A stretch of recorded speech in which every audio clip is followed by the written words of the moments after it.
dengan NIM 23181244. Saya dari Prodi Kesehatan Masyarakat, Fakultas Ilmu Kesehatan, Universitas Abdiatama. Di sini saya ingin menyelesaikan tugas midterm saya dengan mata kuliah Epidemiologi Penyakit Menular dengan dosen pengampu Bapak Muhammad Hidayatullah SKM MKM.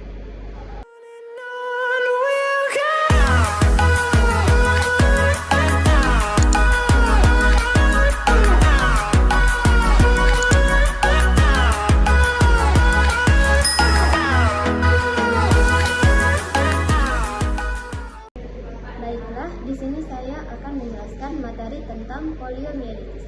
Poliomielitis adalah penyakit infeksi yang disebabkan oleh virus polio. Virus ini menyerang sistem saraf pusat yang dapat menyebabkan kelumpuhan permanen.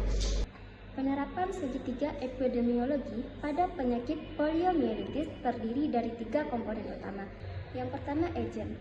Virus polio memasuki tubuh melalui mulut, air, dan makanan yang terkontaminasi dengan bahan feses dari orang yang terinfeksi.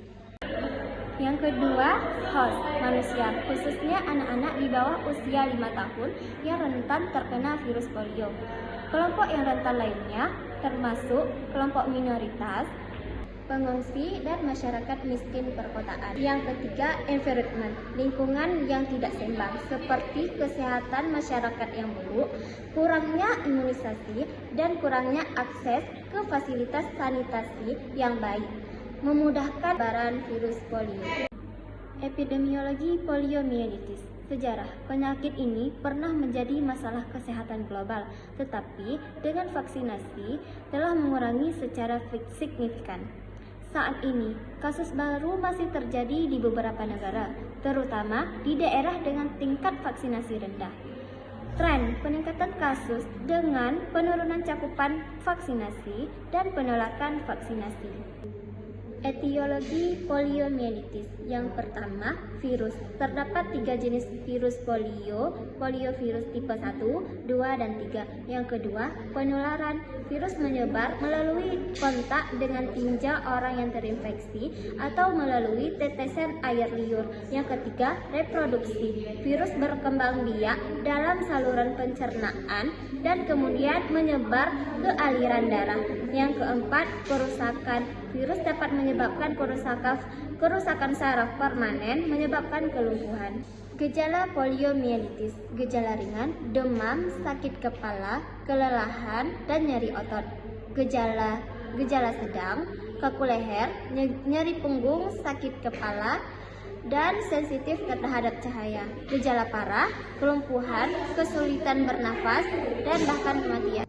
Penularan poliomielitis. Yang pertama, oral fekal. Virus menyebar melalui kontak dengan tinja orang yang terinfeksi. Yang kedua, tetesan air liur. Virus juga dapat menyebar melalui tetesan air liur yang dilepaskan saat batuk atau bersin. Yang ketiga, air dan makanan. Virus dapat mencemari air dan makanan sehingga menular melalui konsumsi. Diagnosis poliomielitis. Riwayat penyakit. Mengumpulkan informasi tentang gejala, riwayat perjalanan, dan riwayat vaksinasi. Pemeriksaan fisik. Memeriksa tanda-tanda kelumpuhan, kaku leher, dan sensitivitas terhadap cahaya. Tes laboratorium. Melakukan analisis dan cerebrospinal, tes darah, dan tes tinja untuk mengidentifikasi virus polio. Pencegahan poliomielitis. Yang pertama, vaksinasi. Vaksin polio adalah cara paling efektif untuk mencegah penyakit ini. Yang kedua, kebersihan. Mencuci tangan dengan sabun dan air dapat membantu mencegah penyebaran virus. Yang ketiga, air bersih. Memastikan akses terhadap air bersih dan sanitasi yang baik untuk mencegah penyebaran. Yang keempat, makanan aman. Memasak makanan dengan benar dan menjaga kebersihan makanan dapat mencegah kontaminasi. Masa inkubasi poliomielitis. Masa inkubasi 4-35 hari. Ini adalah periode waktu antara infeksi dan munculnya gejala. Pengobatan poliomielitis. Tidak ada pengobatan khusus untuk poliomielitis. Pengobatan difokuskan pada pengelolaan gejala dan pencegahan komplikasi. Kelompok risiko poliomielitis. Yang pertama, anak-anak. Anak-anak yang belum divaksinasi atau tidak lengkap vaksinasinya sangat rentan terhadap polio. Yang kedua, penduduk daerah tertentu.